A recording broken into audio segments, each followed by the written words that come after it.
The backroom door shuts with a soft click, late-night air still clinging to coats and cigarette smoke.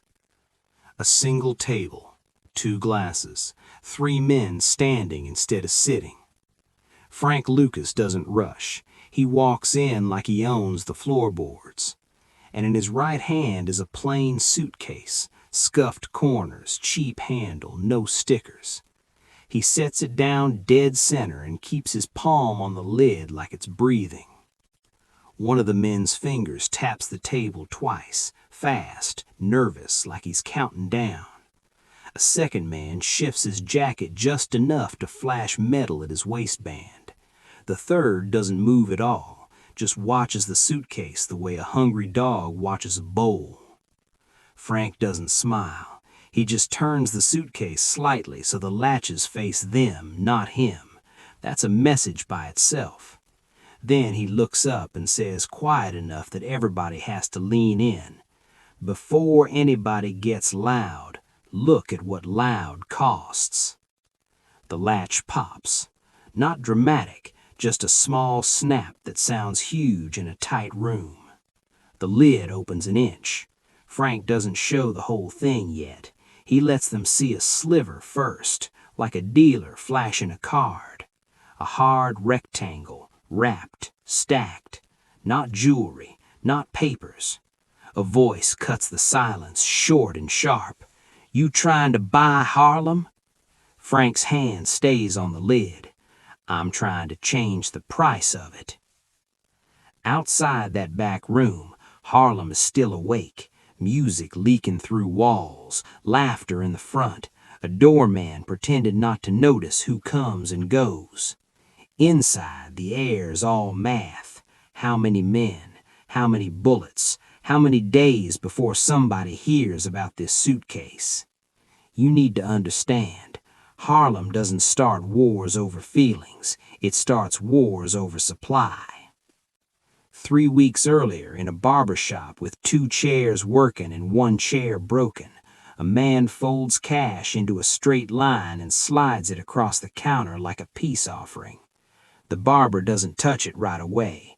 He just keeps the clippers buzzing, eyes on the mirror, because mirrors tell you who's behind you. The money sits there, clean bills, no blood on 'em yet, and that's the point. In Harlem, clean money is suspicious. Clean money means somebody's starving the streets so hard they can afford to look generous. A man in the waiting chair mutters, not even looking up, "Ain't nothing free." The barber finally kills the clippers and says, "Free comes with a rope." That's the world Frank is walking into. A place where every favor is a hook, every smile is a test, and every product has a chain attached to it. Who brought it? Who stamped it? Who's allowed to touch it? That afternoon, in a hallway outside a cramped office, Frank listens more than he talks. A door opens, a door closes. Somebody whispers a number like it's sacred. Somebody else laughs like it's impossible. Frank keeps his chin down and his eyes up, like a man reading a room the way other men read newspapers. A runner, young, jittery, too much energy, leans in and says, "They're squeezing everybody. Prices keep jumping." Frank answers with a small nod like he already knew. Then the squeeze is the business. That night in a restaurant where the plates clink too loud and the waiter pretends not to hear certain words, Frank watches a deal happen without ever touching it. A hand slides an envelope. Another hand covers it. Nobody says thank you. Nobody says a name. The only sound is a spoon hitting the glass once, an accidental warning.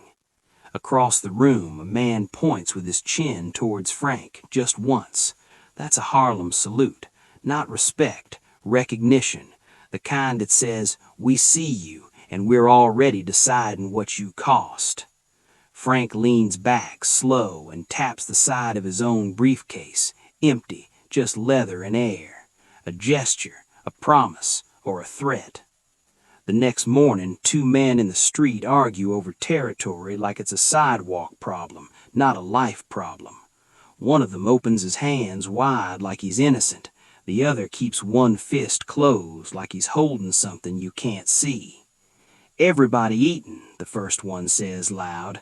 The second one spits to the curb. "Everybody eatin' off somebody."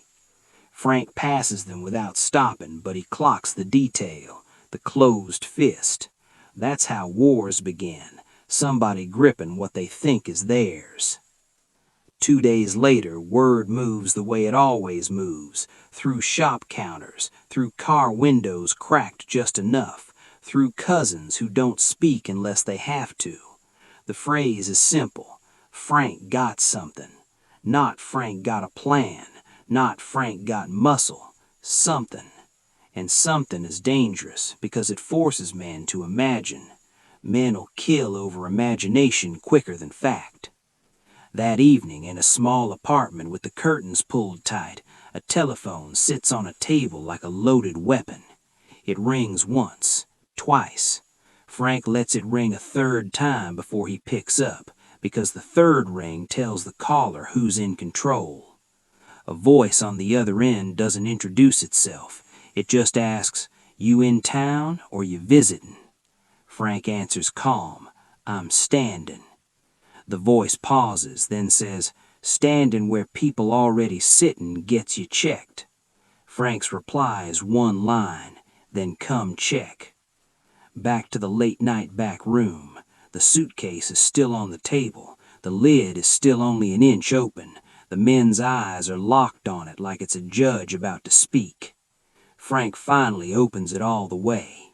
Inside, stacks on stacks, packaged tight, uniform, too consistent to be street random. Whatever it is, it's not just product, it's stability.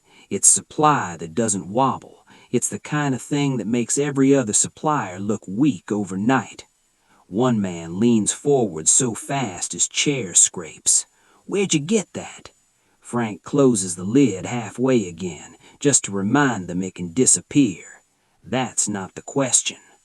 Another man's voice drops to a whisper. "You bring that here, you steppin' on toes." Frank's eyes don't blink. I'm stepping on a whole ladder. He stands smooth and slides the suitcase towards the center like he's offering a treaty nobody asked for. Then he taps the lid twice, same rhythm as the nervous finger earlier, but controlled now, like he stole their heartbeat. "Here's the deal," Frank says, and his tone makes the room feel smaller. "You take this, you earn. You refuse it, you fight. But either way, everybody's gonna hear I walked in with it." That's when the third man finally moves. He lifts his glass, takes one slow sip, and sets it down with a soft, deliberate thud. And he says the line that turns the room cold. "If you brought that here, somebody's already coming." That night, right after the line about somebody already coming, Frank closes the suitcase with both palms. Flat, firm, like he's sealing more than a lid. He doesn't sprint. He doesn't look over his shoulder. He just lifts the handle and makes the handle creak on purpose, letting the room hear the weight. In a tight back room, that sound is an announcement. Something heavy just entered the game, and it's leaving on its own terms. 2 minutes later, the front door opens, and cold air cuts through the warm smoke like a blade. Frank steps out with the suitcase low at his side, elbow locked, the way you carry something you refuse to fumble. A car idles at the curb with its headlights off, just parking lights glowing. Enough to see, not enough to be seen. In the glass of a storefront window, Frank catches the reflection of a second shape across the street, a man pretending to wait for nobody. According to accounts, that's when Frank makes his first quiet move. He keeps walking past the car like it isn't his. The next morning, daylight makes Harlem look harmless, which is exactly why people get hurt in it. A police cruiser sits at the corner longer than it needs to, engine ticking, the officer's elbow resting on the window frame like he's watching a parade. A delivery truck backs up and beeps twice, and that beep feels like a signal instead of an accident. Frank doesn't carry the suitcase in the morning. He carries paper instead, a thin folder tucked under one arm, because heat follows weight. The suitcase stays out of sight, but not out of the conversation. That afternoon, in a cramped hallway outside a back office, two men stand too close to each other without speaking, shoulders almost touching, eyes forward, hands empty. Empty hands in Harlem can be the most dangerous detail in the room. A door opens, then shuts, then opens again like somebody's checking who's listening. A cigarette burns down to the filter without being smoked. And the rumor sharpens. Not just Frank got something, but Frank got something that makes other people's something look like crumbs. 2 days later, the market starts acting strange in little measurable ways. A corner that usually hums goes quiet. A runner who normally moves fast starts walking slow like he's buying time. A man who usually talks loud starts whispering into a payphone with his back turned and one hand cupped over the receiver. The suitcase never shows up in public, but it's everywhere, because the idea of it is enough to move prices, loyalties, and fear without a single package changing hands. You need to understand, the first punch in a war like this isn't a gunshot, it's a rumor that lands like a receipt. That night, a club line wraps around the block, and the bouncer's rope swings once like a metronome. Inside, a back table sits under a dim lamp, and the lamp makes every face look guilty. Frank doesn't sit in the center. He sits slightly off angle, where he can see the door and the mirror behind the bar at the same time. The suitcase isn't on the table, yet, but a second, smaller case sits there instead, empty on purpose, a decoy prop that tells anybody watching he knows he's being watched. An hour later, according to accounts, someone tests him the simplest way, by changing the room around him. A chair that was open is suddenly taken. A waiter accidentally bumps a shoulder and doesn't apologize. A man drifts too close, then drifts away, like he's measuring distance. Frank's response is small and brutal. He never reaches for his pockets. He never checks the door twice.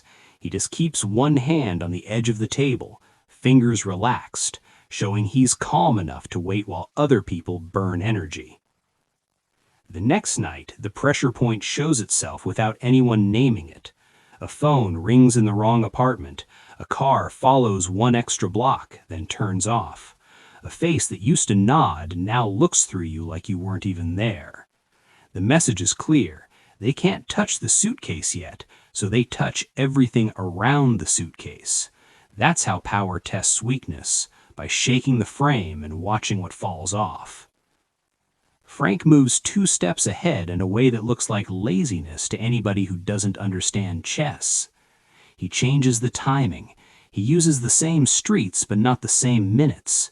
He sends a man with a plain paper bag first, nothing inside but folded newspaper, just to see who bites.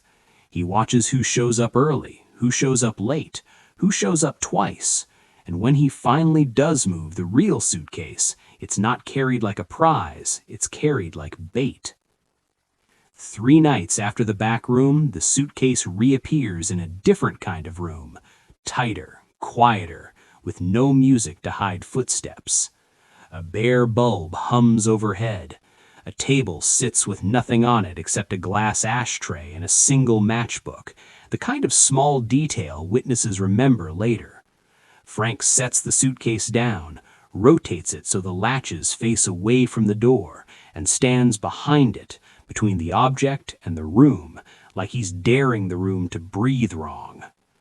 In the hallway outside, shoes scuff once, then stop. Not a stumble, a pause. Then another set of steps joins them. 2 rhythms, 2 weights, moving in sync like men who arrive together.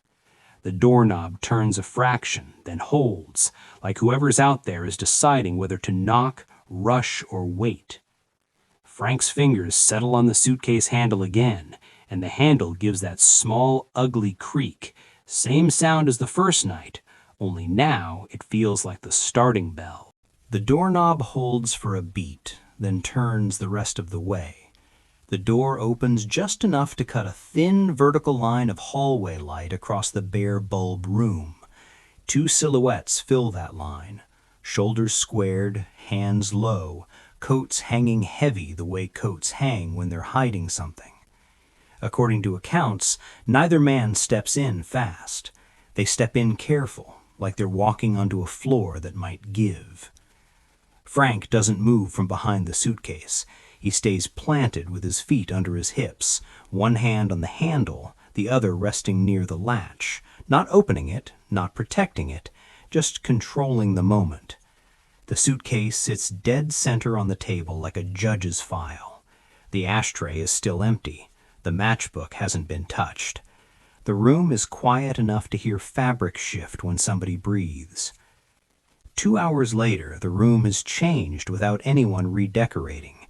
The air is thicker. The light feels harsher. The suitcase hasn't moved, but the attention around it has multiplied.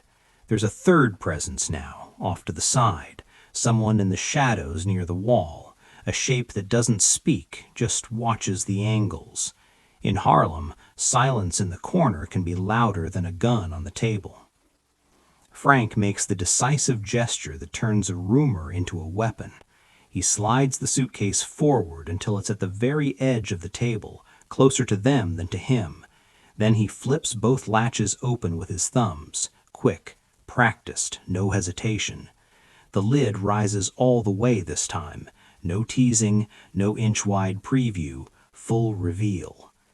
Inside are uniform stacks, tight-wrapped bricks lined up with an almost insulting neatness, consistency that screams organization, not street scatter, not leftover scraps. This is supply that looks like it came from a pipeline, not a hustle. The kind of thing that can set a new price and make the old price look like a scam.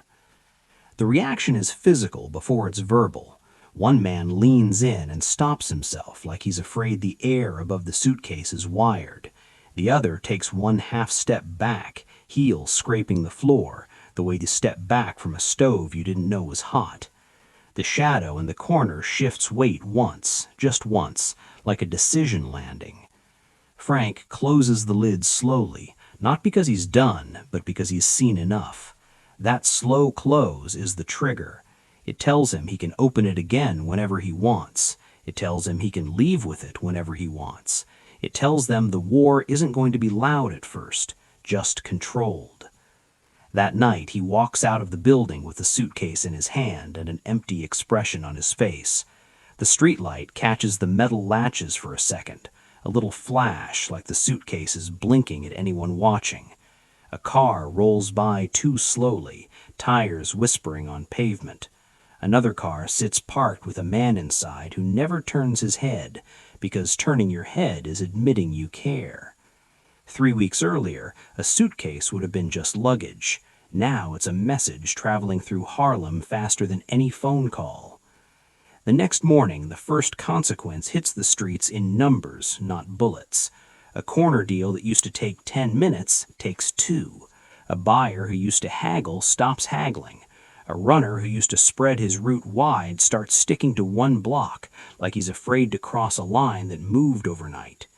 In the windows of small businesses, men stand with coffee cups they don't drink, watching the sidewalk like it's a scoreboard. That afternoon, someone makes the mistake that always starts the shooting. They try to take the suitcase without taking the man who controls it. A doorway opens, feet hurry, a hand reaches, and the suitcase isn't there, because the suitcase is never where the rumor says it is. According to accounts, Frank had already shifted it twice before noon, changing cars, changing routes, changing hands, treating the suitcase like a living thing that hates being predictable. 2 days later, the retaliation shifts from theft to intimidation. A car parks outside a spot it shouldn't know about. A face appears at a corner it doesn't belong on.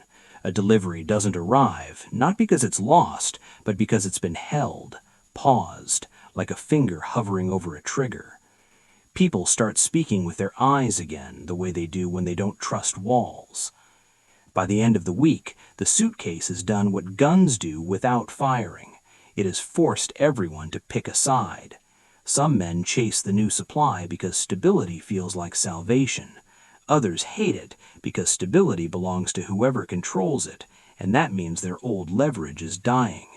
Old alliances start cracking at the seams, old suppliers start tightening their grip, old enforcers start getting called back into rooms they thought they'd retired from.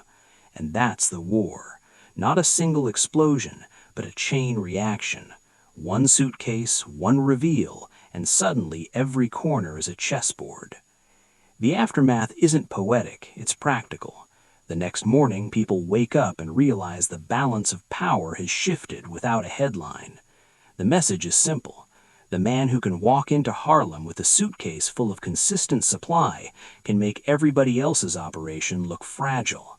He can starve rivals without touching them. He can buy loyalty without begging for it. He can force the street to move at his tempo. That's what the suitcase really held. Not just product, not just money. It held control. The kind that turns grown men into calculators and turns territory into a line item. Power in Harlem was never about who yelled the loudest. It was about who could put something on a table, close the lid, and make everybody else feel poor. And once that suitcase opened, the war didn't start with a shot. It started with a new price, one that made the old kings panic.